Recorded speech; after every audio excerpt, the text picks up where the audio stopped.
Hello everyone, Vivo V series কিন্তু বাংলাদেশে কিছু মানুষের ক্ষেত্রে একটি ইমোশন বলা যায়। কেননা ভিভো ভি সিরিজের কাস্টমার বেসটাই কিন্তু আলাদা। অ্যান্ড আলাদা হওয়ার পিছনে কারণও রয়েছে, কেননা প্রতিবার ভিভো তাদের ভি সিরিজে প্রিমিয়াম ডিজাইন প্রোভাইড করে, এছাড়া হাই কোয়ালিটি একটি ক্যামেরা, এছাড়া ডিসেন্ট পারফরমেন্স, পাশাপাশি একটি ফ্রেন্ডলি প্রাইসও কিন্তু প্রোভাইড করে থাকে। তেমনই এবারও লঞ্চ হয়েছে ভিভো V30 সিরিজ। তো আজকে আমরা কথা বলবো ভিভো V30 সিরিজের ভিভো V30 5G ফোনটি সম্পর্কে। কিন্তু এবার হয়তো ভিভো V30 5G ফোনটি ইমোশনে কিছুটা হলেও আঘাত করে ফেলেছে। কথাটি কেন বললাম সেটি সম্পূর্ণ ভিডিও দেখতে দেখতে আপনারা অবশ্যই বুঝে যাবেন। সো ফোনটির ভালো সাইড এবং খারাপ সাইড সম্পর্কে বিস্তারিত জানতে এবং ফোনটি কাদের জন্য নেওয়া উচিত হবে সেই সম্পর্কে বিস্তারিত জানতে সম্পূর্ণ ভিডিওটি অবশ্যই দেখতে থাকুন। শেষ পর্যন্ত যেতে যেতে আপনাদের ব্যাপারটি ক্লিয়ার হয়ে যাবে। So let's get started. First of all আমরা ক্লিয়ার করে নিই, ভিভো V30 5G ফোনটির অফিসিয়াল প্রাইস থাকছে 59,999 টাকা, যার ভেরিয়েন্ট থাকছে 12GB 256GB ভেরিয়েন্ট। তার আগে ফোনটিতে কিন্তু আপনারা ওয়ারি ফ্রি ইন্স্যুরেন্সের একটি ব্যাপার স্যাপার দেখতে পাবেন, অর্থাৎ 2000 টাকা দেওয়ার ফলে, অর্থাৎ 1999 টাকা দেওয়ার ফলে আপনারা 1 ইয়ার্সের একটি ওয়ারি ফ্রি ইন্স্যুরেন্স পেয়ে যাবেন, যার মাধ্যমে আপনাদের 1 বছরের মধ্যে যদি ফোনটিতে কোনো রকমের মেজর কিংবা মাইনর কোনো ইস্যু হয়ে থাকে সেটি কিন্তু এই 2000 টাকার ভিতরে সলভ করে দেবে একেবারেই।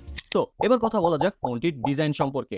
ভিভো তাদের ভি সিরিজের কোনো ফোনেই কিন্তু ডিজাইনের দিকে কোনো রকমের কমতি রাখে না বা ক্রস কাট করে না, কেননা তারা চায় তাদের ভি সিরিজটি একটি প্রিমিয়াম সেক্টরের ফোন হয়ে দাঁড়াক। তেমনই থাকছে ভিভো V30 5G ফোনটিও, যার ডিজাইনটি কিন্তু যথেষ্ট প্রিমিয়াম করা হয়েছে, যথেষ্ট স্লিম অ্যান্ড লাইট ওয়েটের একটি ডিজাইনও থাকছে। এবং ফোনটির ব্যাক সাইডে কিন্তু আমরা একটি গ্লাস বডি প্যানেল দেখতে পারবো, এছাড়া সাইডের ফ্রেমগুলো কিন্তু প্লাস্টিকের রাখা হয়েছে, এছাড়া একটি কার্ভ ডিসপ্লে দেওয়া রয়েছে, যার কারণে কিন্তু গ্রিপিংটা অনেক সুন্দর হয়ে যায়। সো ফোনটির ব্যাক সাইডে গেলে আমরা একটি ফ্লোরাইট এজি গ্লাস দেখতে পারবো, যার কারণে কিন্তু গ্রিন কালারের যে ভেরিয়েন্টে রয়েছে সেটাতে কিন্তু আমরা কালার চেঞ্জিং এর ব্যাক পার্ট দেখতে পারবো। ফোনটি কিন্তু দুটি কালার ভেরিয়েন্টে বাংলাদেশ মার্কেটে পাওয়া যাচ্ছে, অ্যাভেলেবেল রয়েছে অফিসিয়ালি। একটি হচ্ছে পিকক গ্রিন এবং আরেকটি হচ্ছে নোবেল ব্ল্যাক। তো পিকক গ্রিন ভেরিয়েন্টে কিন্তু কিছুটা কালার চেঞ্জিং ইফেক্ট দেখা যায়। এছাড়া এক কথায় বলতে গেলে ফোনটির ডিজাইন স্টেটমেন্টটা ক্লাসিক টাইপের করা হয়েছে এবং ফোনটির ব্যাক সাইডে আমরা ডুয়েল ক্যামেরা সেটআপ দেখতে পারবো, অর্থাৎ দুটি ক্যামেরায় দেওয়া রয়েছে, বাড়তি কোনো ক্যামেরা দেওয়া হয়নি এবং যথেষ্ট কাজের ক্যামেরায় কিন্তু দেওয়া রয়েছে। এছাড়া একটি অরা লাইটও এখানে প্রোভাইড করা হয়েছে এবং যা কিনা সাইজ অনেক বড় থাকছে প্রিভিয়াস জেনারেশনের থেকে। তো এটির কিছু কাজ থাকছে যা কিনা আমরা ক্যামেরা সেকশনে গিয়ে বিস্তারিত আলোচনা করব। এছাড়া ফোনটিতে একটি কার্ভ এজেস, এছাড়া ফ্রস্টেড ব্যাক প্যানেল পেয়ে যাবেন, যার কারণে গ্রিপিংটা কিন্তু যথেষ্ট মজবুত হবে। ফোনটির বিল্ড কোয়ালিটি সম্পর্কে কথা বলতে গেলে কিন্তু ফোনটি যথেষ্ট লাইট ওয়েট করা হয়েছে, অর্থাৎ 186 গ্রাম থাকছে এর ওয়েট এবং 7.5 মিলিমিটার থাকছে এর থিকনেস, অর্থাৎ যথেষ্ট স্লিম এবং যথেষ্ট লাইট ওয়েটের ফোন করা হয়েছে, যাতে কিনা আপনারা ওয়ান হ্যান্ডে ফোনটি ইজিলি ইউজ করতে পারবেন এবং যথেষ্ট প্রিমিয়াম একটি ফিল দেবে আপনাদের ইন হ্যান্ডে। অপরদিকে ফোনটিতে কিন্তু আপনারা IP54 এর একটি ওয়াটার এবং ডাস্ট রেজিস্ট্যান্ট পেয়ে যাবেন, যা কিনা একটা কমতির সাইডও বলা যায়, অর্থাৎ এদিক থেকে কিন্তু শুরু হয়েছে ফোনটির খারাপ দিকগুলো। কেননা এই 60,000 টাকার প্রাইস পয়েন্টের একটি ফোনে IP54 কিন্তু কোনো মতে মানানসই না, কেননা 30-40 হাজার টাকার ফোনেও কিন্তু পাওয়া যায়। সো এখানে আমরা এক্সপেক্ট করতে পারি যে 6 সিরিজের একটি রেটিং দেওয়া উচিত ছিল, অর্থাৎ IP67 এগুলো থাকলে কিন্তু একটু বেটার হতো। সো এখানে আমরা ক্রস কাট বলতেই পারি।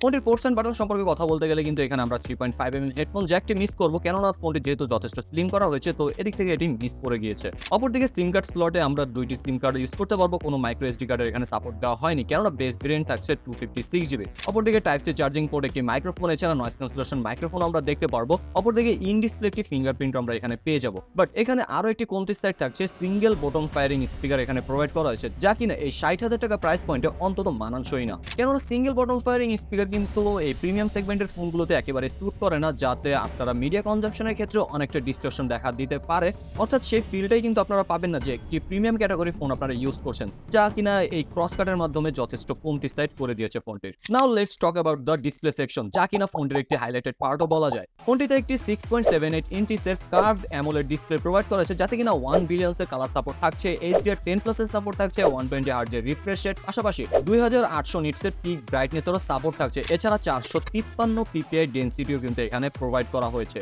অপরদিকে আমরা ফোনটিতে একটি ইন ডিসপ্লে ফিঙ্গারপ্রিন্ট সেন্সরও দেখতে পারবো, যা কিনা যথেষ্ট নিচের দিকে রাখা হয়েছে, যার কারণে কিছুটা অ্যানোয়িং লাগে, বাট যথেষ্ট ফাস্ট এবং অ্যাকুরেটলি কিন্তু আনলক করে ফেলছিল। অপরদিকে ফোনটিতে একটি গ্লাস প্রোটেক্টর হিসেবে স্পট আলফা একটি প্রোটেকশন ইউজ করা হয়েছে, যা কিনা আরো একটি দুর্বল সাইড বলা যায়, যেহেতু একটি কার্ভ ডিসপ্লে তো ভালো একটি প্রোটেকশন কিন্তু আমরা এখানে আশা করি, বাট এটি কিন্তু আহামরি তেমন একটা প্রোটেক্টিভ সাইড বলা যাবে না, যা একটি ক্রস কাটও বলা যায়। সো আমরা যদি ডিসপ্লের কোয়ালিটির কথা বলি, এখানে কিন্তু কোনো রকমের কম্প্রোমাইজ করা হয়নি, যথেষ্ট লার্জ একটি ডিসপ্লে, যাতে কিনা আপনারা মিডিয়া কনজাম্পশনটা অনেক স্মুথলি করতে পারবেন, পাশাপাশি যথেষ্ট ভালো কিন্তু ন্যাচারাল এবং বুস্টেড টাইপের কালার রিপ্রোডিউস করতে পারছিল, যার কারণে কিন্তু যথেষ্ট আই ক্যাচিং লাগবে আপনাদের ডিসপ্লেতে কন্টেন্টগুলো দেখে। এবং মিডিয়া কনজাম্পশন যারা আপনারা করে থাকেন তাদের জন্য কিন্তু একটি প্রিমিয়াম ক্যাটাগরি ডিসপ্লেটি হতে চলেছে। এছাড়া আপনারা কন্টেন্টগুলো HDR এর সাপোর্টও দেখতে পারবেন, এছাড়া ডিরেক্ট সানলাইটে এবং আউটডোর কন্ডিশনেও আপনারা স্মুথলি কিন্তু ডিসপ্লেটি ইউজ করতে পারবেন, যেহেতু ব্রাইটনেস থাকছে 2800 নিটসের। অপরদিকে 120 হার্জও কিন্তু ভালো মতো পুশ করতে পারছিল, মাল্টিটাস্কিং এর ক্ষেত্রে কোনো রকমভাবে স্মুথনেসের ঘাটতি এখানে মনে হবে না এবং যথেষ্ট ভালো বুস্টেড টাইপের কালার প্রডিউস করার কারণে কিন্তু আপনাদের প্রিমিয়াম টাইপের একটি ফিল দিতে পারবে। সো ডিসপ্লে কোয়ালিটি কিন্তু যথেষ্ট টপ নচ থাকছে। ফোনটির স্পেসিফিকেশন নিয়ে যদি আমরা কথা বলি, এখানে কিন্তু আমরা কোয়ালকম স্ন্যাপড্রাগন 7 Gen 3 একটি চিপসেট দেখতে পারবো, যেটি কিনা 4 ন্যানোমিটার আর্কিটেকচারের বিল করা একটি অক্টা-কোর প্রসেসর এবং এখানে জিপিইউ হিসেবে থাকছে Adreno 720। এছাড়া ফোনটিতে অপারেটিং সিস্টেম হিসেবে আমরা পেয়ে যাবো Android 14 এবং FunTouchOS 14 এবং ভিভো কিন্তু ক্লেম করছে এখানে আপনারা 2 ইয়ার্সের অ্যান্ড্রয়েড আপডেট পেয়ে যাবেন, এছাড়া 3 ইয়ার্সের একটি সিকিউরিটি আপডেট প্যাচও পেয়ে যাবেন এবং এই FunTouchOS 14 কিন্তু যথেষ্ট নিট অ্যান্ড ক্লিন একটি ইউআই বলা যায়, যথেষ্ট স্মুথলি কিন্তু আপনারা এর ইউআইটি এনজয় করতে পারবেন এবং তেমন কোনো ব্লাটারে দেখা পাওয়া যায় না এবং যথেষ্ট স্মুথনেসও কিন্তু ধরে রাখতে পারছিল এন্ড যথেষ্ট ইজিটি ইউজও বলা যায়। এবার ফোনটি যদি আমরা পারফরমেন্স নিয়ে যদি কথা বলি কেমন গেমিং আমাদের প্রোভাইড করতে পারবে, তো প্রথমত একটা কথা বলে রাখি যে ভিভো কিন্তু তাদের ভি সিরিজে পারফরমেন্স দিকে তেমন একটা নজর রাখে না। এটি বিশেষ করে ক্যামেরা সেন্ট্রিক অথবা ডিসপ্লে সেন্ট্রিক একটি ফোন হয়ে থাকে এবং ডিজাইন সেন্ট্রিক বলা যায়, তো পারফরমেন্স সেন্ট্রিকটা কিছুটা ডিসেন্ট টাইপেরই বলা যায়। তো এই 60,000 টাকা প্রাইস পয়েন্ট অনুযায়ী এই চিপসেটটি অবশ্যই একটি কমতি সাইড বলা যায়, বাট এই ভিভোর অন্যান্য ভি সিরিজের ফোনটির সাথে কম্পেয়ার করতে গেলে মোটামুটি অন এন এভারেজে ভালো একটি চিপসেটই কিন্তু এখানে প্রোভাইড করা হয়েছে। ফোনটির মাধ্যমে আপনারা আন্তর্জাতিক স্কোর 8,30,000 প্লাস প্লাস পেয়ে যাবেন। এছাড়া এর মাধ্যমে যথেষ্ট ভালো আপনারা গেমিং সাপোর্টও দেখতে পারবেন। পাবজি, কল অফ ডিউটি এই টাইপের গেমসগুলো কিন্তু আপনারা হায়ার সেটিংসে খেলতে পারছেন, কিন্তু কিছুটা ফ্রেম ড্রপের দেখাও কিন্তু এখানে পাওয়া যায়। এছাড়া ফোনটি কিন্তু তেমন একটা হিটিং ইস্যু দেখা যায় না, কেননা এখানে 3002 মিলিমিটার স্কোয়ারের একটি ভ্যাপর কুলিং চেম্বার ইউজ করা হয়েছে, যার কারণে কিন্তু হিটিং ইস্যুটা কিছুটা কন্ট্রোলে থাকে এবং এখানে 4 ন্যানোমিটারের একটি চিপসেট হওয়ার কারণে কিন্তু আপনাদের ব্যাটারি বার্নটাও খুবই কম করবেন এবং লং টাইম একটি ব্যাক সাপোর্ট দিতে পারবে আপনাদের। সো এই প্রাইস পয়েন্ট অনুযায়ী কিন্তু ডিসেন্ট টাইপের একটি পারফরমেন্স এটি প্রোভাইড করতে পারছিল এবং এই পারফরমেন্সটিকে কিন্তু ব্যাকআপ দেওয়ার জন্য এখানে 5000 mAh এর একটি বিগ ব্যাটারি প্রোভাইড করা হয়েছে, যাতে কিনা 80 ওয়াটের একটি ফাস্ট চার্জিং এর সাপোর্ট থাকছে এন্ড কোম্পানি ক্লেম করছে 50 মিনিটের মধ্যে এটি 100% চার্জ করে দিতে পারবে, যা কিনা আপনাদের জন্য একটি অ্যাডভান্টেজের সাইড হয়ে দাঁড়াবে, কেননা এর মাধ্যমে কিন্তু আপনারা 1 থেকে 1.5 দিনের মতো ইজিলি ব্যাকআপ পেয়ে যাবেন হেভি টাস্কিং এর সত্ত্বেও।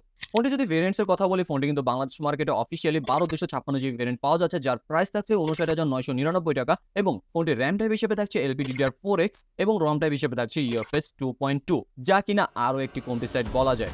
60,000 টাকা প্রাইস পয়েন্টে UFS 2.2 কিন্তু কোনোভাবে মানানসই না, অন্তত 3.1 এর একটি UFS আর আমরা সাপোর্ট এখানে দেখতে চাচ্ছিলাম, বাট সেটি কিন্তু দেওয়া হয়নি। সো অনেক মেজর কিন্তু কমপ্লেন থাকছে এই ফোনটি সম্পর্কে। এছাড়া ফোনটিতে একটি এক্সপেন্ডেবল র্যাম হিসেবে 12 জিবির সাপোর্ট থাকছে, যা কিনা আপনাদের ব্যাক সাপোর্ট দিতে পারবে, বাট মেজর ইস্যু থাকছে এই UFS 2.2 তেই। And the last and the final thing and this is the camera section. ফোনটিতে আমরা ডুয়েল ক্যামেরা সাপোর্ট দেখতে পারবো ব্যাক সাইডে, যাতে কিনা 50 মেগাপিক্সেলের মেইন সেন্সর থাকছে OIS এর সাথে, এছাড়া 50 মেগাপিক্সেলের একটি আলট্রা ওয়াইড সেন্সরও দেওয়া রয়েছে এবং সেলফি ক্যামেরা হিসেবেও কিন্তু একটি 50 মেগাপিক্সেলের শুটার দেওয়া থাকছে।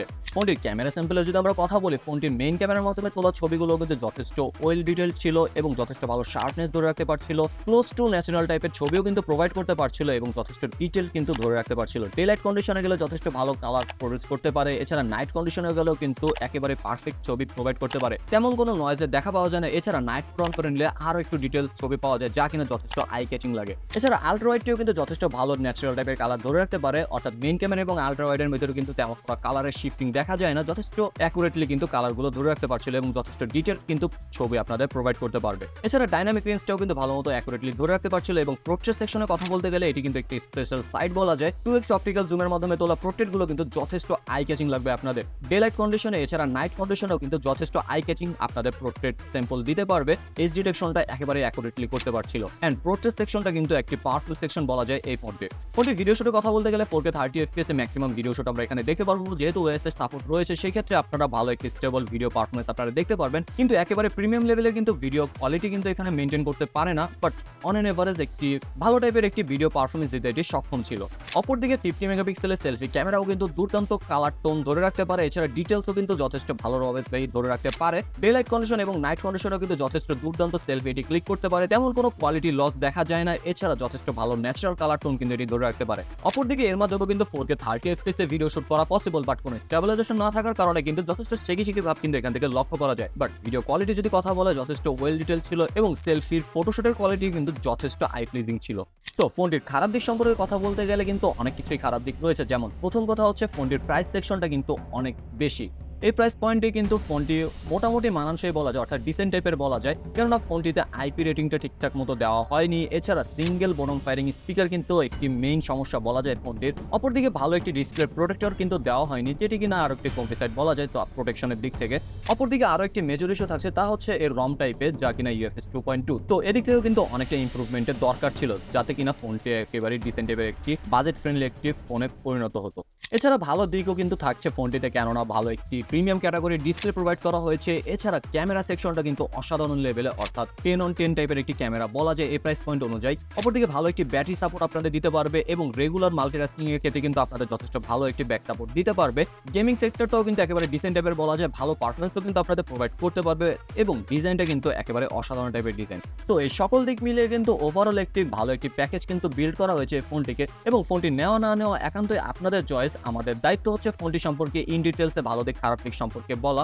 তো আপনারাই জাজ করবেন যে এই 60,000 টাকা প্রাইস পয়েন্টে কি ফোনটি আসলে ভ্যালু ফর মানি হতে পেরেছে নাকি পারেনি। অবশ্যই আপনাদের এই গুরুত্বপূর্ণ অপিনিয়নটি আমাদের কমেন্ট সেকশনে জানিয়ে যাবেন, যাতে অন্যরাও হেল্প হতে পারে। তো এই ছিল আজকে আমাদের ভিডিওটি কেমন লেগেছে অবশ্যই কিন্তু কমেন্ট করে জানাবেন, এবং ভিডিওটি ভালো লাগলে অবশ্যই একটি লাইক করে দিয়ে এবং সাবস্ক্রাইব করে দিয়ে আমাদের পরিবারের একজন হয়ে যাবেন। দেখা হবে পরবর্তী এমনই কোনো টেক রিভিউতে, এমনই কোনো ইন্টারেস্টিং ফোন নিয়ে।